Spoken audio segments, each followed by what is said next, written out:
Wow, what a hot day it's been, and what a hot week it has been in other parts of the US and other countries. Unbelievable. But right now, let's go over and talk about plastic in the ocean. It's becoming really bad. So plastic production has been going on now for 50 years globally. So that's 50 years of plastic that is still around to this day. None of it has gone away. Every piece and particle of plastic is still on the planet. Most of it floating around in the ocean now. Each year, year by year, plastic production goes up between 4 and 10%. Right now, it's going to be going up almost 50% if the plastic producers have their way. So how much plastic has been produced since 2013? Over 299 million tons of plastic was produced. This plastic, once it gets into the ocean, breaks down smaller and smaller pieces into microplastic, which is so small that the beginning of the chain web, zooplankton, begins to eat the plastic. And then everything that eats the plankton eats that plastic all the way up the food chain until it becomes our food as well.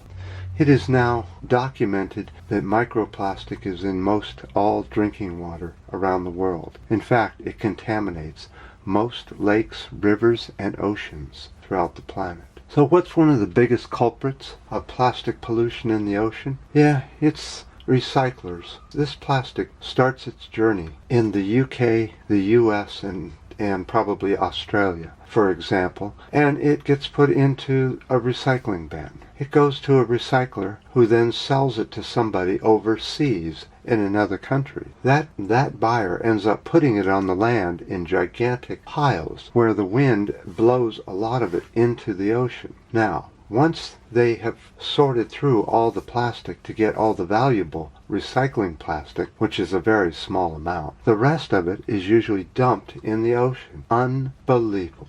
So, the only way to deal with the plastic pollution is not purchase it in the first place. Find an alternative. Let me show you. So these are known as compostable bags. They're made mostly of either a soy product or corn. Other things you can do is store your food, your bulk food, in glass jars. Don't store it in plastic if you don't have to. The harder the plastic, the better it is, so that it will not leach into your food if you do store food in plastic. Plastic producers say it's recyclable. It basically is not recyclable. It's some of it, about 10%, if that, very small amount, ends up being recycled into stuff like children's toys or some other kind of low-grade plastic material, which then pretty much ends up back in the plastic stream and then ends up back in the ocean, or in the ocean for the first time. The best bet? Stay away from fossil fuel. Stay away from plastic. Use bags that are made of cloth that you reuse over and over for carrying stuff out of your grocery store. There are many, many ways we can stop using plastic so much. Not 100%, I understand that. Do what you can, and that's about the best we can do, huh?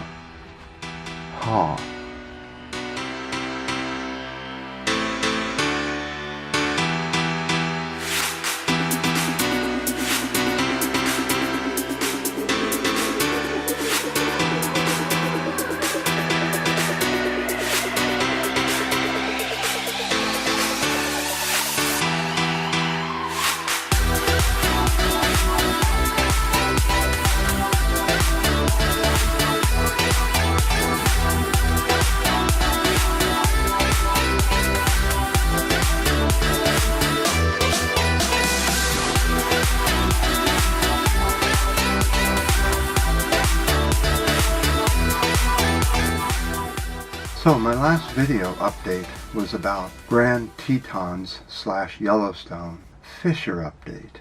There's just a little bit more on that. Apparently there's been another study that says that this is just purely an uplift from hydrothermic gas underneath. In other words, steam. And it's pushing up the earth a little bit. And they're saying it is not connected with the Yellowstone volcano. Do you believe that?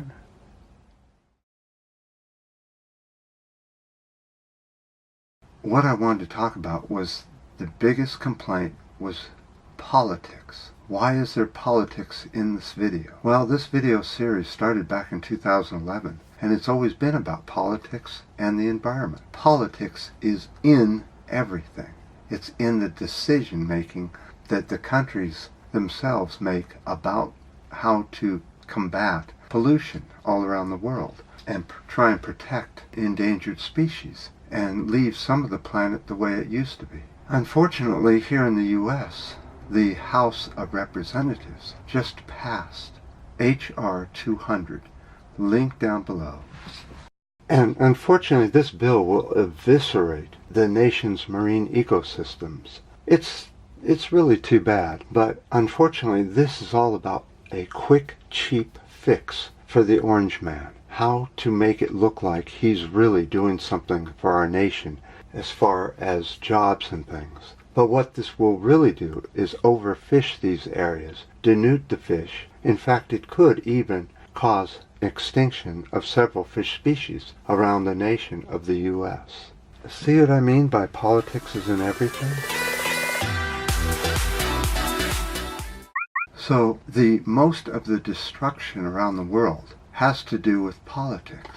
Wars, environment, food supply, it's all about politics. And that's why politics is always on this video channel, Pink Barrio. Pink here, not Tie-Dye Man. Tie-Dye Man? That's so 60s. Well, that's okay, I like 60s. The music was good.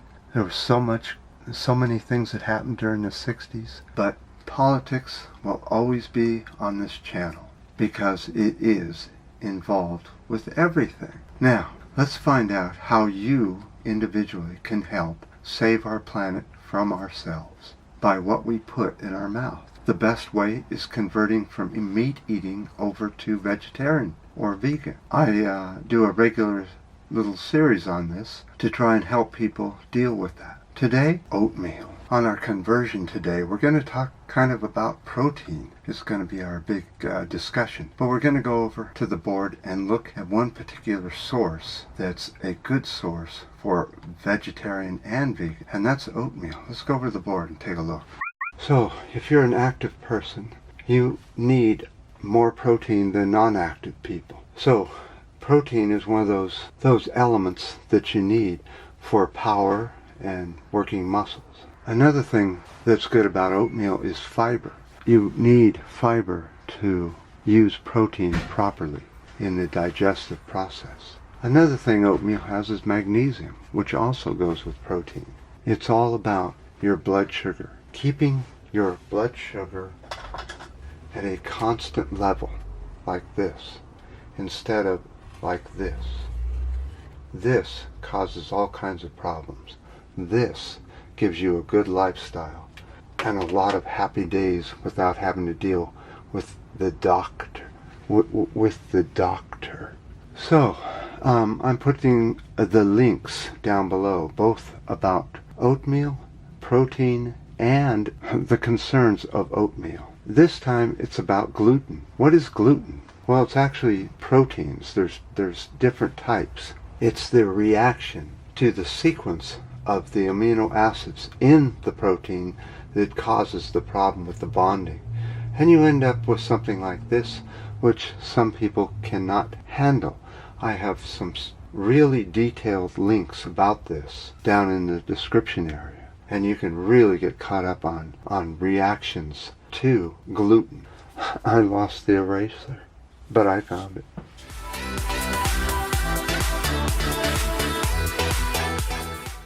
So I hope you guys understand how important converting from a meat eater to a vegetarian or vegan is. You don't have to completely convert. Just stop eating one meal a week of meat. That's one animal that you can save every week by just eating one meal completely vegetarian. Then maybe a month later, go to 2 meals. A year later, go to 3 meals. It doesn't have to be overnight. Take your time, learn it. Lots to learn if you want to be a successful vegetarian or vegan, especially a vegan. So, I definitely do appreciate all you new subscribers and the ups and all the nice downs you gave me on the last video. And until next time.